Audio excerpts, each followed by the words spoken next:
Hi, I'm Elizabeth Mount, and this is part of the Gender and Conflict series from the Center for the Study of Gender and Conflict here at the School for Conflict Analysis and Resolution. And I'm joined today by Dr. Leslie Dwyer and Dr. Thomas Flores.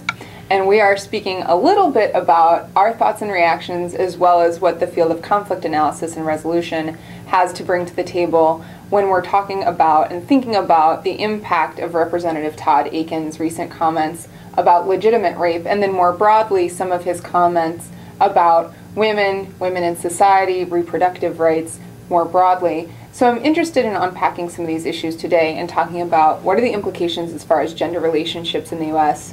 Why are we talking about a senatorial candidate in Missouri at a national level? Why are we seeing such a response?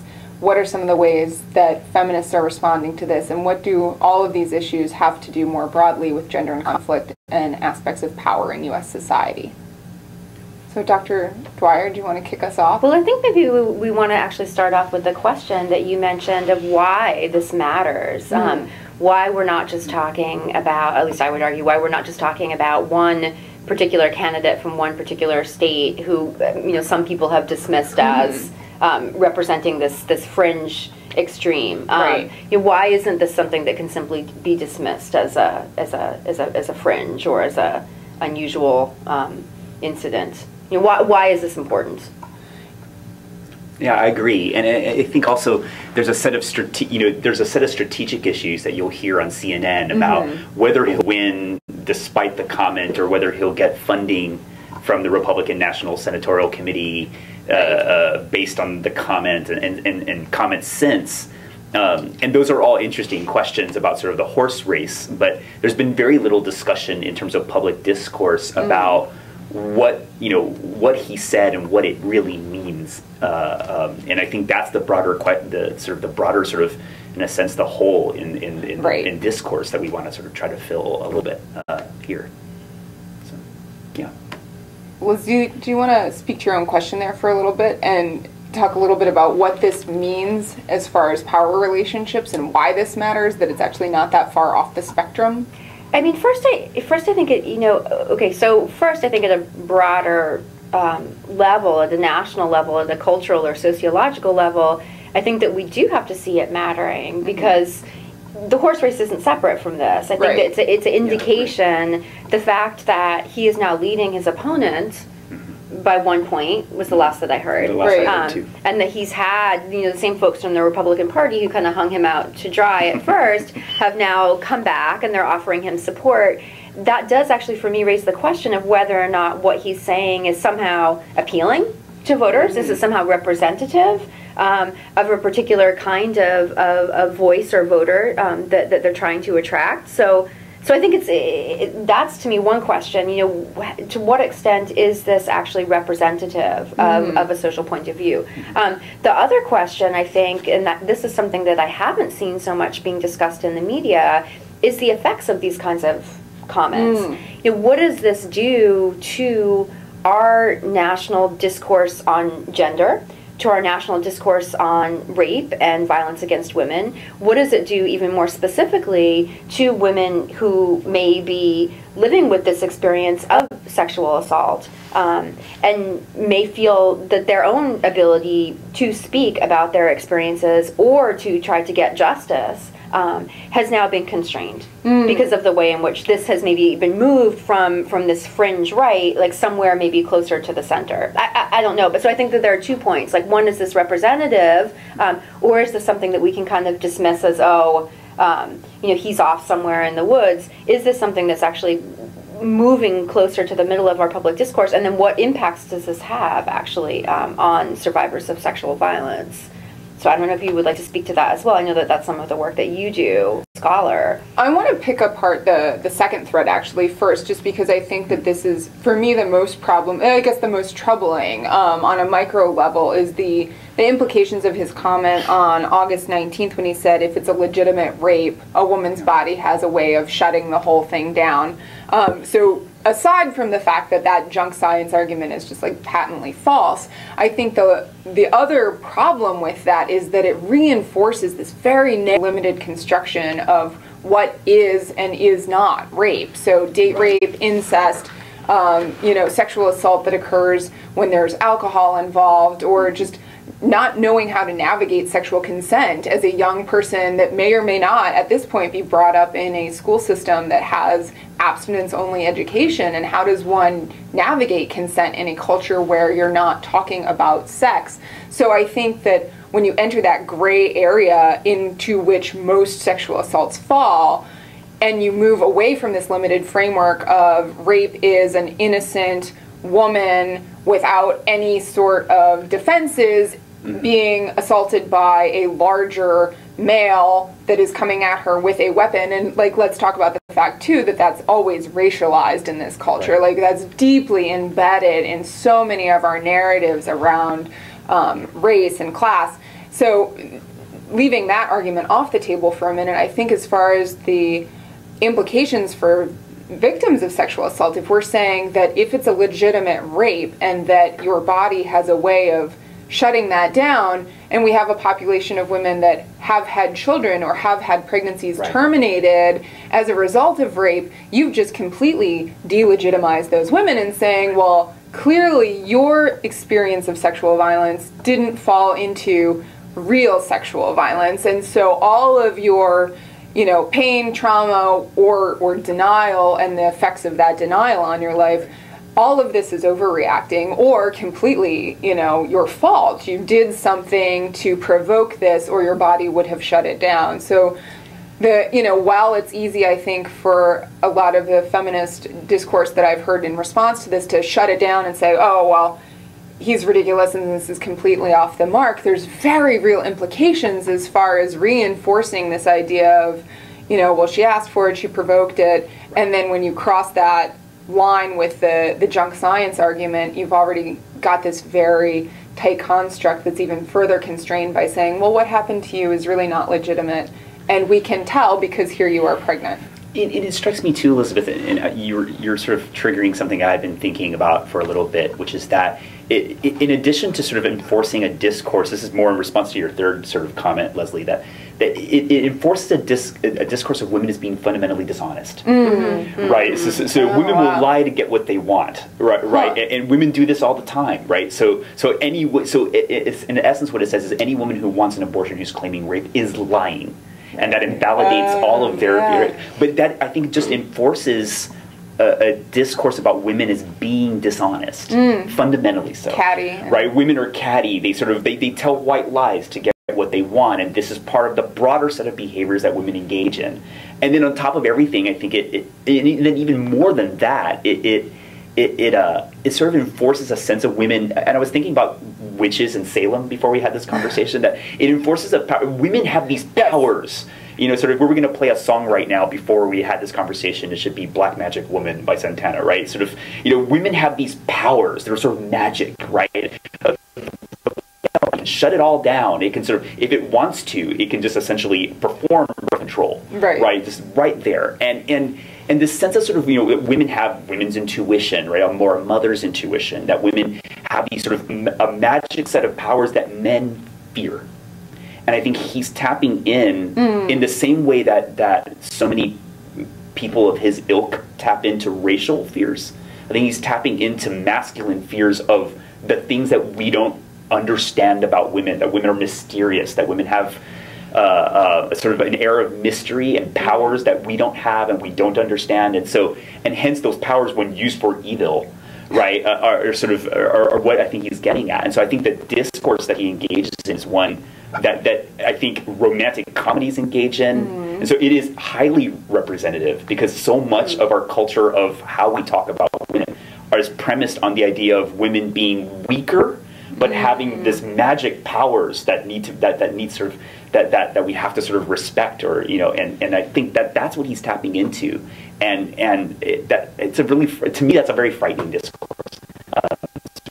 Actually are women, and they're people, and they're earthbound like me, and he's tapping into something in which he's saying women are not like me, right? Women are they're from this other sphere that engages in some sort of black magic of some kind, and that's tremendously frightening and I think highly representative. Those are really interesting comments. Because I'm wondering, how do we is that something that we want to try to be able to explain sociologically why it is that Akin not only made these comments, but then went on afterwards to make other comments about the fact that he believes that women, he's against the Equal Pay for Women Act, and that he doesn't believe that women should. It's counter to freedom. Right. It's painted in this very nationalistic sort of way, right? He said, employers should have the freedom to choose what to pay their employees without looking at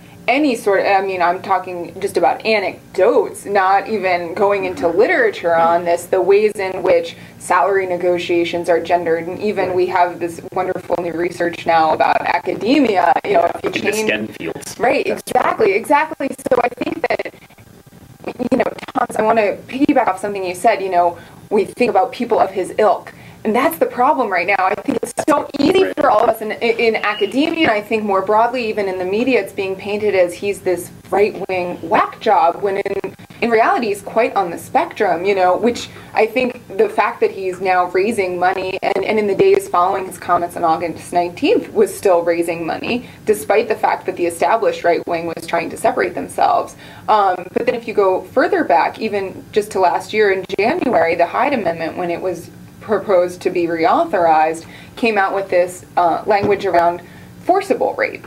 This idea that rape is only legitimate for federal funding of abortion if it's forcible, and we got into this whole wrangling around, well, what is forcible rape, what is legitimate rape, and here we are again. Every time it becomes easier and easier for us to say, oh, this is not credible, because it gets more and more bizarre, right? Every iteration of it is a little bit more off the beaten path in our minds. But I think if we looked, just to the Hyde Amendment in January last year, there were over 200 co-sponsors from both parties. So if we're thinking about this as on the spectrum of, is this normal, or Leslie saying earlier about he's like sticking a tent pole in the nether regions of the defining. Well, that's what's really interesting to me. The idea that this. It could be seen as a fringe, but is it really a fringe, or is the fringe being pushed much farther to the right? And, that's what a lot of commentators have seen over the past couple of years about women's issues in general, that some of the things that we thought that we were done fighting for, we being people who either grew up with sort of the assumption that certain women's rights were guaranteed. So, the right to contraception, the right to abortion, the right to other kinds of freedoms that we've seen challenged. So, in some ways, I'm thinking of it not as representative in the sense that, a majority of the Missouri electorate or the American electorate believes his comments about rape per se, or even thinks about his comments about equal pay for women, but that what he's succeeded in doing is shifting the boundaries of, if not reasonable discourse, it's part of the argument, right? So things that we didn't think that we needed to argue about at all anymore are now back in the mix.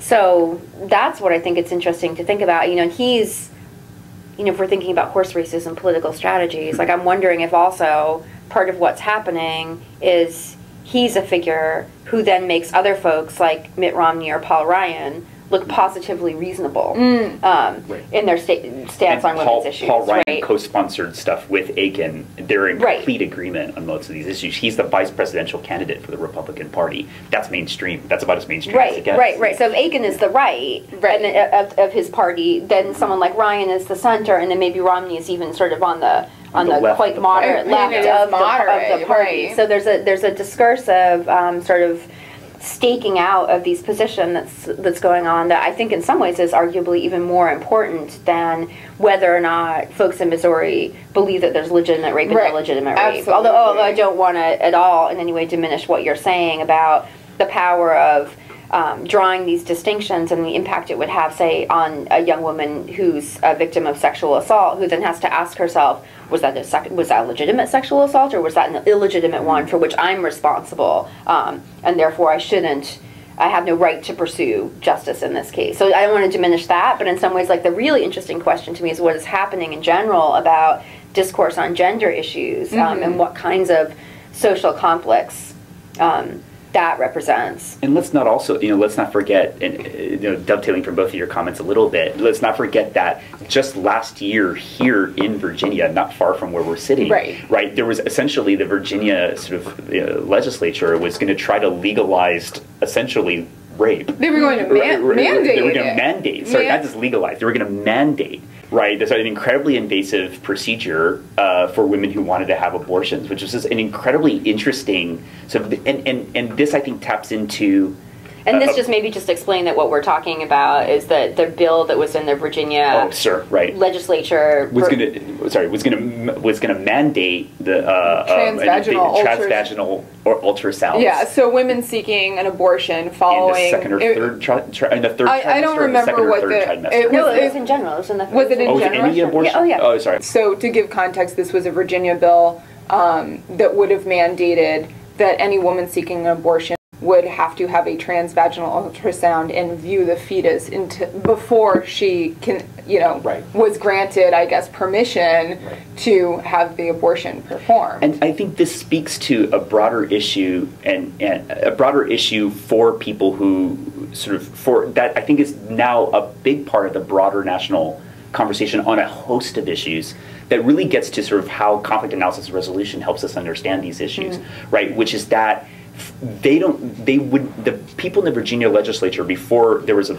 near rebellion, right, in Virginia on this issue, and they finally backed down a little bit, they would have never seen this as invasive in any way because they only see rape as something that can happen from physical force. And they don't at all stop to consider social, cultural, non-physical forces that act on women. So they don't think of words as having weight. They don't think of economic forces as constraining choices overwhelmingly. And so the way they think about force is that force can only be physical force, usually from a larger black man. Right. I think and so because of that, they can't possibly. There's a blindness, I think, in our discourse as a whole, as Leslie was pointing out, to thinking about what are the non-physical forces that constrain women, and how are we actually piling those on slowly when we thought, wait, didn't we get past all of this? And I think that therein lies the idea of sort of direct and structural violence. It helps us understand that. So there's an intersection of these things, and that sort of there can be structural violence and cultural violence that blinds us to these sets of forces that act on women all the time. And I think therein lies the problem, right? His framing of something as freedom, his complaint that she wasn't being ladylike in the September, I think, 19th debates, in which he said that Claire McCaskill was not being ladylike. She had come out swinging in their first debate. It was a complaint that, it was this complaint that, well, first of all, he was trying to say she was desperate to win, that this is proof I'm winning, she's not being a lady. But sort of just that comment at all, he would not think of as having sort of any moral force behind it. And that frees him to say whatever he wants.